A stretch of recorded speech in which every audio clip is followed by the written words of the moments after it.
Sakderenge nglajengaken mirsani video sakjangkepipun, kula aturi kapurih nutul tombol subscribe supados boten ketinggalan video salajengipun. Kagem kemanfaatan video menika, monggo dipun like, komen, lan ugi share.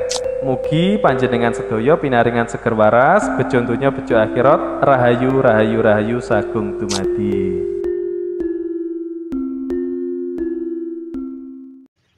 Terima kasih sudah selalu support dan dukung channel ini. Tetap setia menemani Kang Tro. Teruntuk yang sudah like, subscribe, dan share, matur sembah nuwun. Sehat, sukses buat panjenengan semuanya. Jangan lupa tetap ngopi lagi. Ngolah pikir. Kita saling berbagi edukasi dan motivasi perjalanan hidup dan juga spiritual. Pada kesempatan kali ini, saya ingin memberi pembahasan yang agak nyeleneh.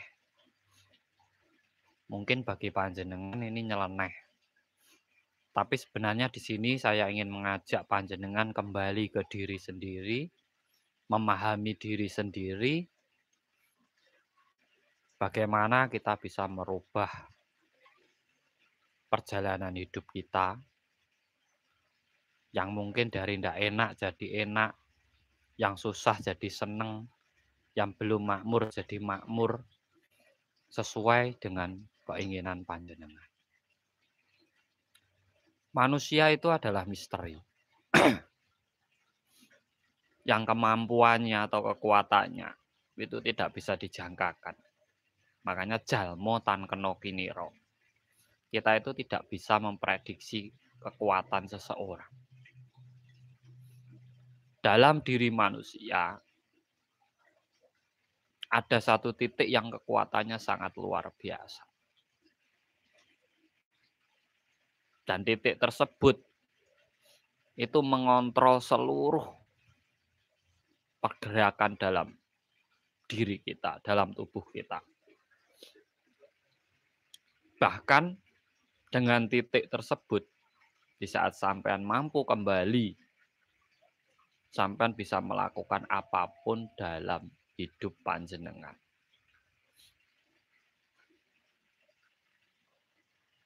Apapun. Karena apa? Tidak ada yang mustahil bila Tuhan sudah berkehendak, sudah memberkati.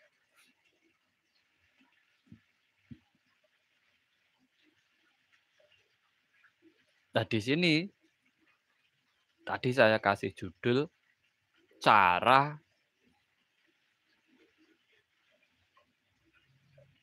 memerintah jin dan setan sesuai dengan keinginan kita.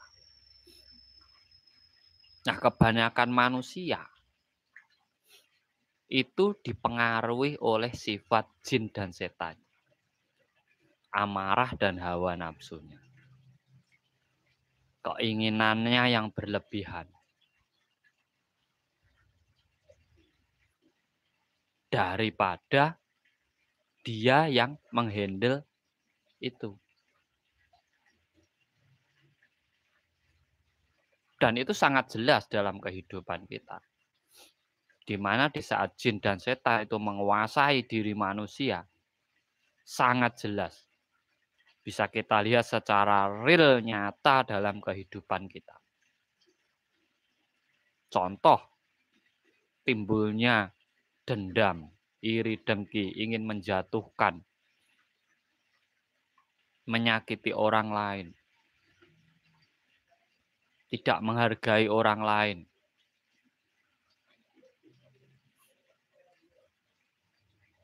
Itu adalah di mana saat manusia itu sendiri dipengaruhi oleh sifat jin dan setan itu sendiri. Nah, di sini bagaimana kita bisa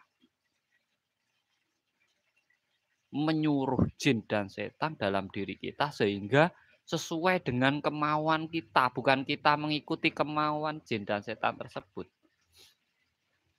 Bukan kita mengikuti sifat itu, tetapi sifat itulah kita kontrol, kita bawa menjadi sesuatu yang bisa merubah hidup kita. Ini sebenarnya bagian dari meditasi juga. Bagian dari perenungan diri juga. Bagian dari kaji diri juga. Di saat kita mampu menghandle sifat jin dan setan itu, maka hidup kita akan selalu dalam kebajikan. Bukan kebaikan, kebajikan, kebagusan. Karena apa? Kita tidak akan menilai orang itu berdasarkan kita senangi atau enggak, sekeyakinan atau enggak, sepreferensi atau enggak, sejalur atau enggak, sebangsa atau enggak. Itu sudah tidak dipakai. Karena sebenarnya pembatas itu muncul karena adanya pengaruh sifat jin dan setan. Itu tempatnya di rasa kita. Lebih jelasnya lagi tepatnya ada di dada kita, paru-paru dan jantung kita.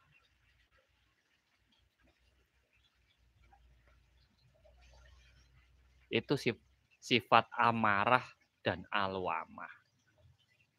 Ada di situ. Nah, untuk menghandlenya adalah satu titik ini yang memiliki kekuatan luar biasa yang bisa merubah apapun konsep dalam hidup panjenengan. Bahkan bisa merubah di saat sekarang sampean sedang terpuruk, di saat sampean mau kembali ke titik ini, sampean akan bisa merubah hidup panjenengan semuanya. Di mana itu? Pola pikir kita. Saya berikan satu alat yang tidak dimiliki oleh makhluk yang lainnya dalam diri manusia, yaitu akal pikir. Kembalilah ke situ. Dan itu kekuatannya tidak bisa diprediksikan oleh siapapun. Hanya panjenengan dan Tuhan yang tahu. Jadi di saat sampean terpuruk, saat sampean jatuh, daripada sampean mengeluh, lebih baik sampean kembali ke pola pikir panjenengan. Berarti ada yang salah dalam hidup panjenengan. Kembali ke kesadaran diri panjenengan lagi. Di saat sampean memakai ini, sampean akan bisa menghandle ini tadi, amarah dan alwamah ini. Sifat jin dan setan ini bisa sampean handle, bahkan bisa sampean suruh sesuai keinginan dari program pikiran panjenengan sendiri. Ini kalau dalam keilmuannya, di saat kita mampu menyuruh jin dan setan yang ada dalam diri kita gunakan untuk menjatuhkan lawan, namanya jadi santet. Di saat kita menggunakan jin dan setan untuk mengikat orang lain, namanya jadi pelet. Jadi pengasihan. Di saat kita menggunakan jin dan setan, kita suruh untuk menarik orang lain, jadinya pelarisan. Dalam meditasi nih bos. Nggak usah pakai puasa, mantra, atau tetek bengek. Diam, tenang, kembali ke pola pikir. Kembali ke naluri panjenengan. Bisa sampean bisa kembali ke naluri panjenengan, sampean akan bisa menguasai rasa. Bahkan antara mutmainah, alwamah, amarah, supiyah panjenengan bisa sampean kuasai. Di saat sampean mampu menguasai itu, energinya luar biasa. Cuman kebanyakan orang karena mengikuti amarah dan supiyahnya, didorong oleh alwamah yang tinggi, akhirnya menghalalkan segala cara dan lupa mutmainahnya. Sehingga apa? Hidupnya disetel oleh sifat jin dan setan yang ada dalam dirinya sendiri. Sehingga apa? Ya sudah, untuk kesenangannya sendiri, dia melakukan apapun tanpa memikirkan orang lain. Makanya konsep seperti ilmu santet, make jin, ngambil jin gini dari gunung mana, Lau atau Alas Purwo atau mana diambil terus untuk nyakiti orang, itu ilmu ndak penting. Ndak ada. Orang-orang yang bisa menyakiti orang lain, contoh ilmu santet itu adalah orang-orang yang sudah bisa memahami dirinya sendiri, yang sudah bisa menaklukkan rasa yang ada dalam dirinya sendiri. Sehingga di saat dia marah, tinggal dia memilih bagaimana. Marahnya ini mau dipakai untuk membalas atau untuk memotivasi dirinya sendiri. Itu pilihannya ada pada dirinya sendiri sebagai pancernya.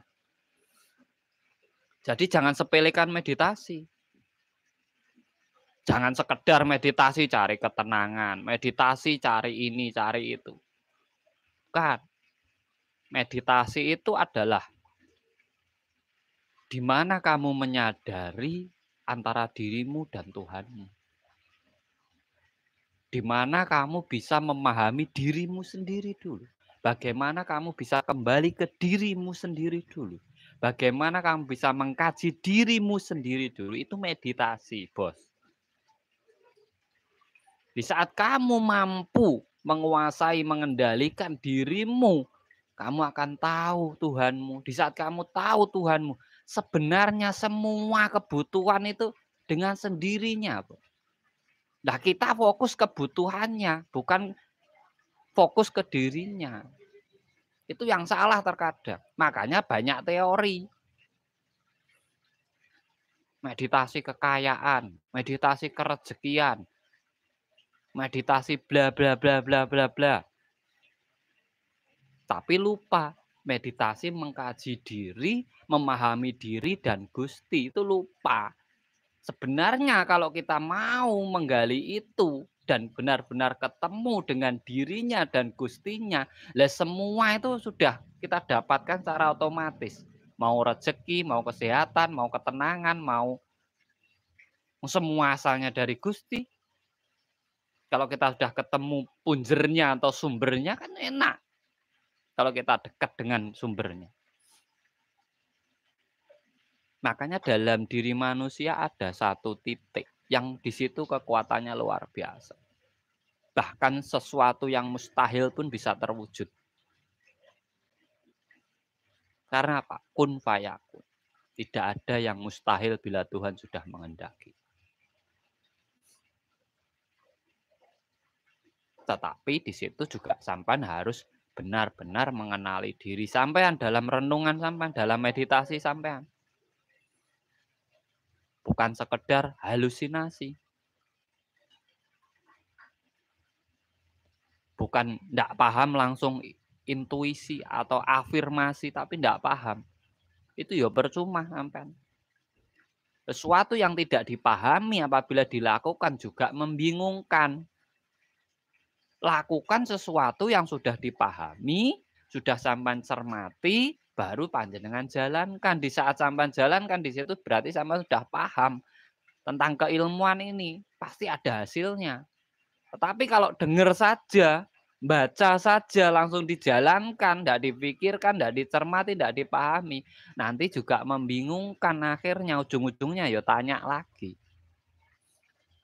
Makanya jangan lupa ngopi. Karena ngopi ini penting. Orang hidup itu wajib ngopi, ngolah pikir. Jangan hanya mengikuti jin dan setan.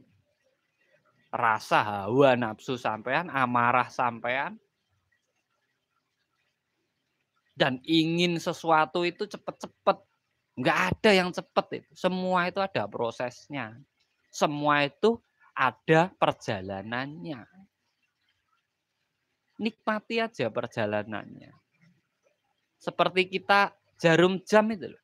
Nggak bisa sampean kejar. Kalau sampean pengen angka 1, sampean tunggu. Putar dia nanti nyampe angka 1 sendiri kok. Nggak usah dikejar. Kalau kejar sampean ya capek mau muter gitu. Ya sampean tunggu di angka 1 kalau pengen angka 1, nanti jarumnya pas klik gitu. Di angka 1 juga. Makanya kekuatan pikiran itu luar biasa. Titik yang kemampuannya tidak bisa sampean prediksikan dalam diri jenengan itu adalah di akal pikir panjenengan. Itu sebenarnya mata ketiga, itu sebenarnya cakra asna, itu sebenarnya di situ. Bukan melihat hal goib. Percuma sampean bisa ngelihat hantu, kalau beras sampean habis masih teriak, itu percuma. Sampean bisa ngelihat hal-hal goib, tapi anak sampean waktu sekolah ndak punya sangu, sampean masih susah, yo percuma.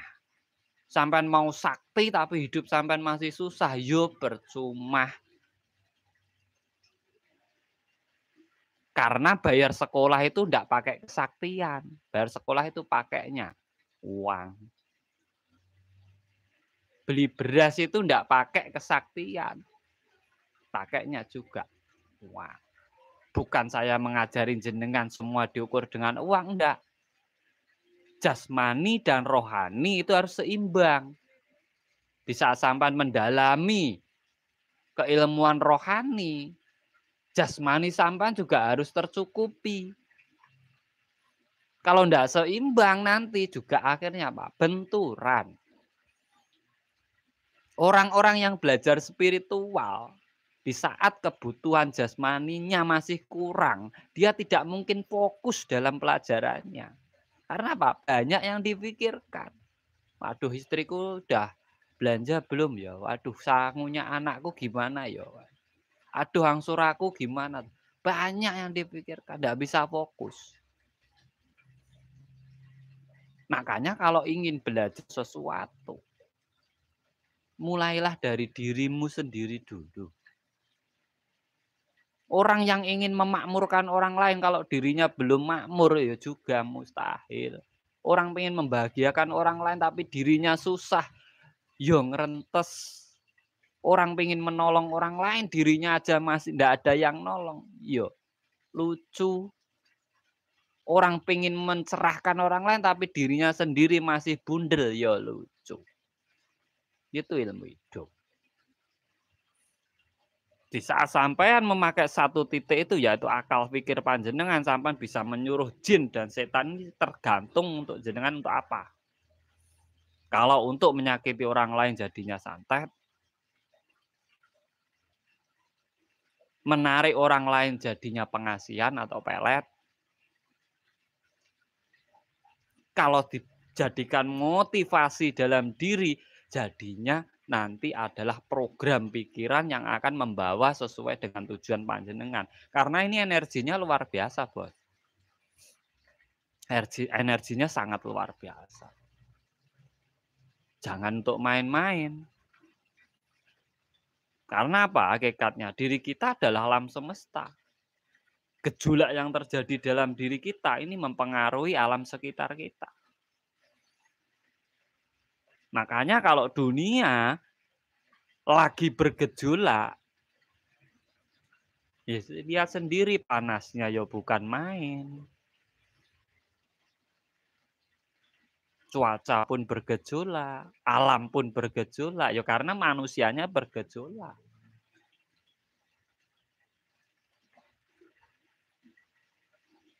Bukan, jangan disalahkan alam tidak bersahabat. Loh kalau alam tidak bersahabat sampai tidak makan.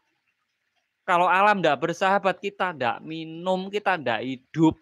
Nah alam itu kita mau seperti apa tetap bersahabat. Mereka tidak milah-milih, kita yang milah-milih. Ya karena apa? Kita dipengaruhi jin dan setan ini. Amarah dan supiah ini sesuatu yang berlebih-lebihan. Sampai itu kalau minta 100 dikasih 100. Nanti kalau sudah dapat 100 pengen 200. Tidak sesuai dengan permintaan awal. Itu jadi sesuatu itu berlebih-lebihan. Pengen sesuatu maunya kilat, set langsung sampai. nggak mau menikmati prosesnya, itu ya susah. Makanya cara menyuruh jin dan setan dalam diri kita, yaitu kita gunakan akal pikir kita. Karena sumbernya rasa itu ada di pikiran kita. Sampan bisa bilang gula itu manis, karena manis itu sudah ada di program pikiran kita. Bukan karena sampan merasakan, enggak. Karena sampan sudah ada di sini. Awalnya sudah ditanamkan di situ bahwa gula itu manis. Tapi di saat sampan lahir itu, belum dikasih tahu siapa-siapa, sampean merasakan gula, yo bingung. Gimana rasanya? Nggak tahu sampean sebelum dikasih tahu. Nggak akan pernah tahu. Nah, kesadaran diri itu di saat kita mau kembali ke titik ini. Ini namanya cakra asna, mata ketiga itu ya ini loh. Kesadaran diri. Di saat orang terbuka mata ketiganya, dia tidak akan mudah percaya dengan apa yang dia lihat. Dia tidak akan mudah percaya dengan apa yang dia dengar.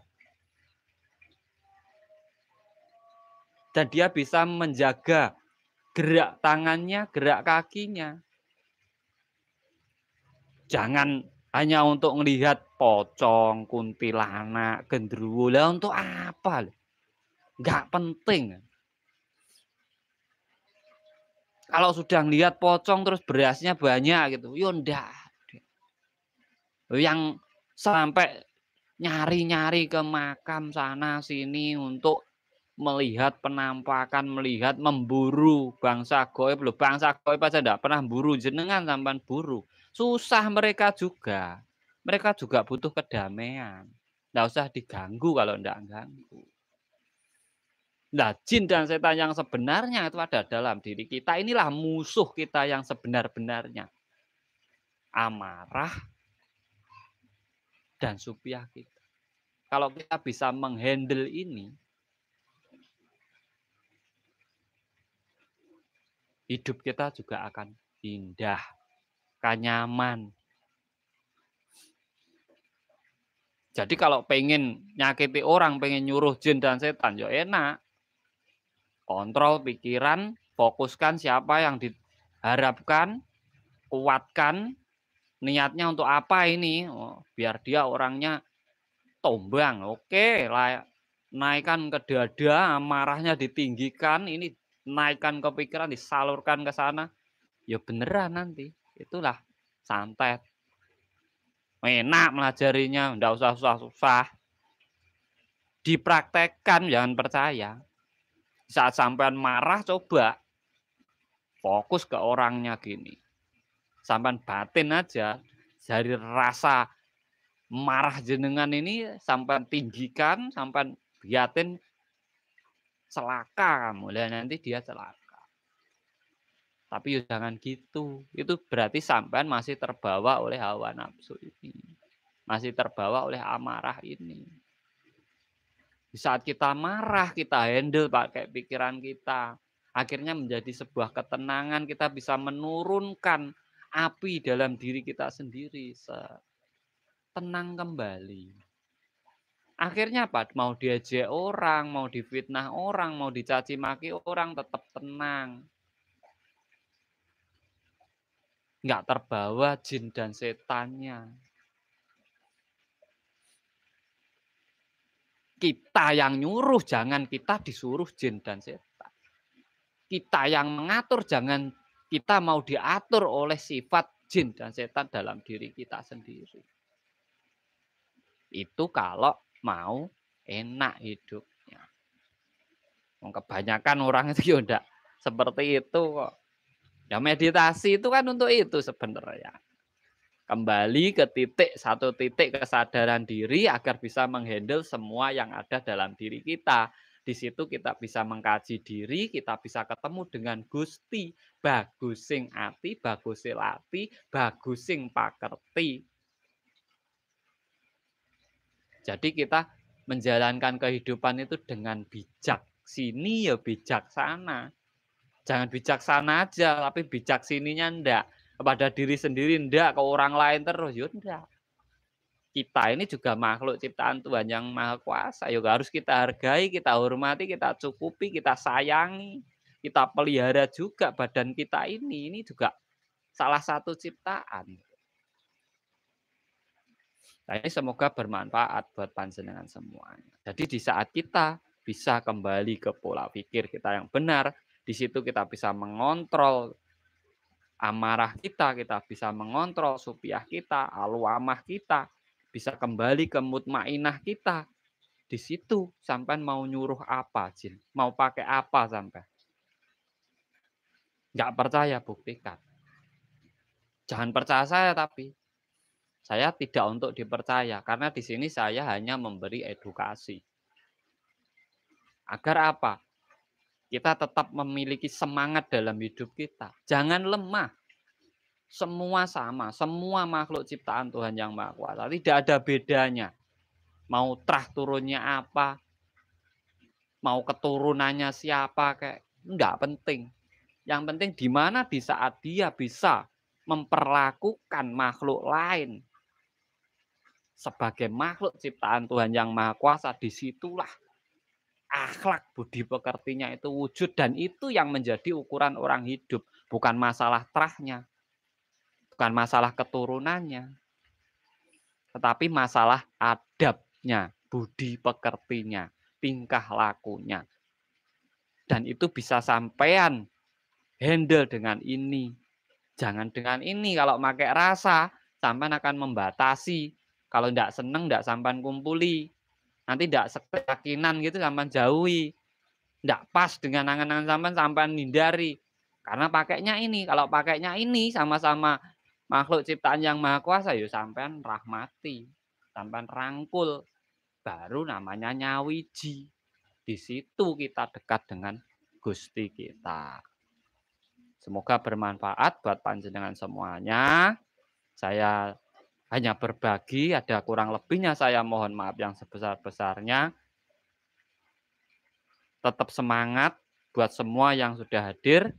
Sehat, lancar rezekinya, makmur hidupnya, bahagia hidupnya, diwujudkan segala keinginannya, diberkahi oleh alam semesta, dan apapun yang sampean hajatkan,